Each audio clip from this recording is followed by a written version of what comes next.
tayong lunch guys, pizza, kebab pizza. So mayroon na tayong dahil ginawa.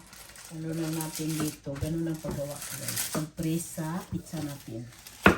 This is it. Ganun lang guys, simple, makapal siya yung dough. Yung ano natin, i-press lang natin ganun.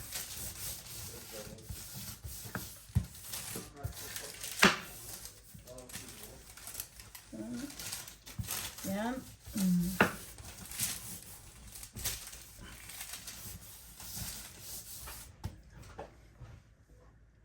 So that is done. And then lilipat lang natin ito sa baking pan.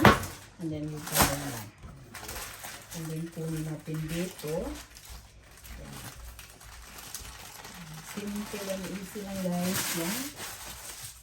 And then i-flat lang natin para mabuo. It. Mayroon tayong, so ito na guys, medyo makapal yung gilid. It doesn't matter guys. Yan, i-press mo lang siya. Meron naman akong ito, i-press mo lang pa ganun para ano natin dito sa gilid. Yung galing sa gilid din. Then dito din. Yan. That is it. Okay, siyang kapal pero kirby na guys. Ano din sa gilid din. Yan. And then gumamit tayo dito yung ano para pa ano ganun lang natin. Yes. Para medyo maganda tingnan guys. Makapal.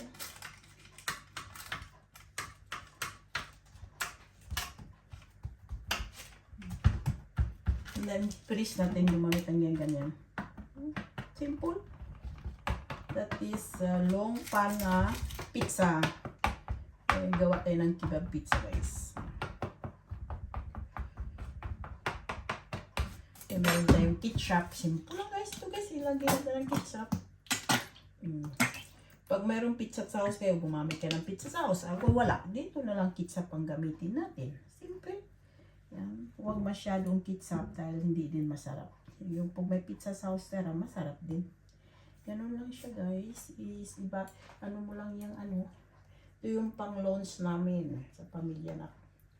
So, gumamit akong sariling pizza dye. Pizza dough. Yan. Ano lang, scatter lang natin yung pizza dito para medyo masarap naman. Diba? Ganyan lang, simple lang siya guys. Then meron akong pizza. Lagyan ko siya ng pizza na spices kung meron kayo. Pag wala, okay na yan guys. Yan. Lagyan ko na siya dito sa ilalim para medyo masarap siya.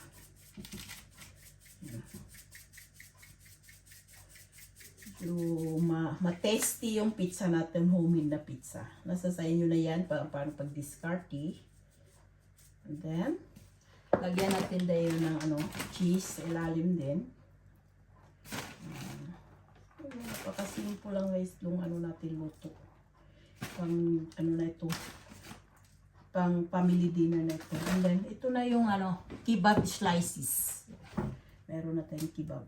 Yan, ano lang natin. Gumamit akong 1 cup na kebab chicken. Maka-ready na yan. Mabili dito sa grocery yung ready na kebab na ano, 1 pack. Yan. I-spread mo lang. Ito, parang ano, yan. Parang ano din yung iba. Mayroon siyang karne sa iba. Ganun lang siya. Simple lang siya guys. Napaka-simple and delicious. I-scatter mo lang yung ano natin. Yung karne. Ang karne ko guys, itong ginamit ko. Alam mo yung kebab meat. Made of chicken. Yan ang paborito ng mga anak mo guys. So kaya bumili akong ganyan. Mayroon akong extra sa bahay pala. Then lagyan natin ng onion for extra delicious. Yan. Ganyan lang. Cut natin kaunti. Cut ang kaunti para medyo marami yung ano natin.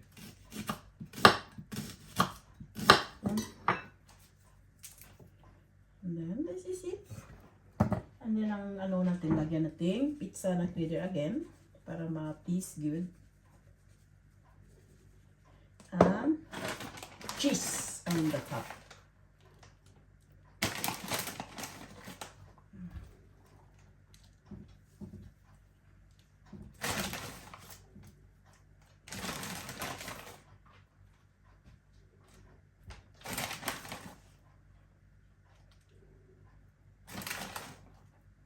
Yan. I-bake natin ito yung 215 minutes. It depends sa oven niyo guys. So, this is it. This is it. Yan na siya. I-bake natin ito. Yan. I-bake natin in 215 minutes siya.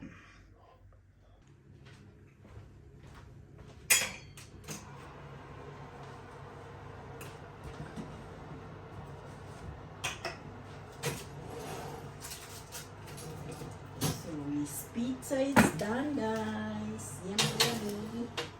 So, tapos na. Ayan. Ang gawin natin, lagay natin dito siya. This is pizza is done. Oh, diba? Ito na yung pizza natin. Lipat natin dito. Ayan.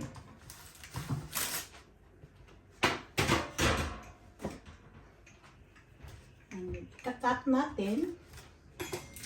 Ayan.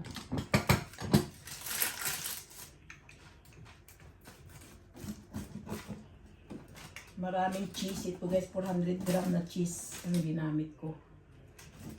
Ayan.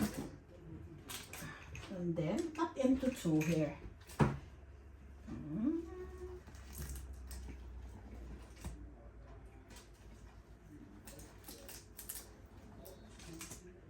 Oy, yummy, yummy.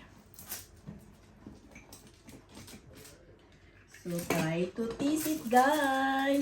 Init pa. It's hot, hot, hot. Yan. And yummy. The best. Niyat fish. Ito na siya guys. Yung pizza natin gawa. That is yummy. So, marami siyang cheese. Cheese.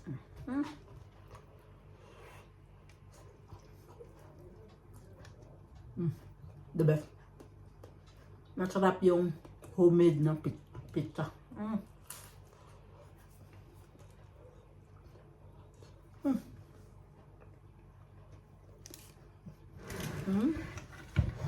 And this is it. Yan.